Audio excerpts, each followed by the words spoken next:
star-studded ang mga New Year countdown sa iba't ibang bahagi ng bansa. Isa na nga sa Quezon City kung saan mga sikat na banda ang bumida.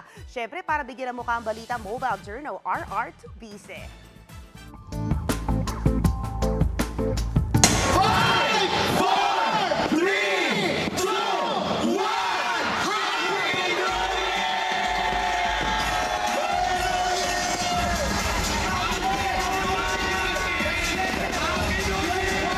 Sampung minutong fireworks display ang bumungad sa mga dumalo ng New Year countdown sa Quezon City Memorial Circle kanina.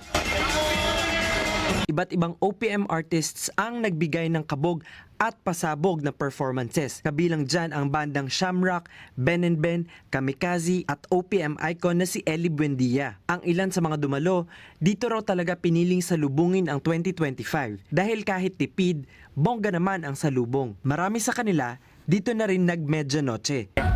Mas safe dito. Walang nagpapaputok, walang maingay na mga motor. At the same time, secure tayo kasi maraming kapulisan. This is our second time na mag-New Year dito. And maganda siya, masaya, maraming tugtugan. Nagbaon lang kami, nag-order lang kami dito na hindi na namin kailangan pang yung asin bonggang-bongga.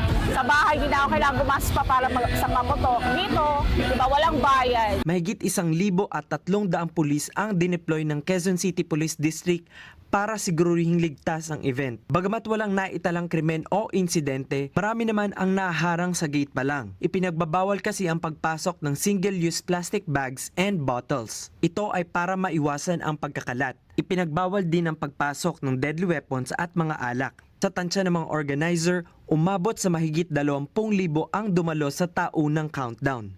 Mobile Journal RR Tubise, hatid ang mukha ng balita.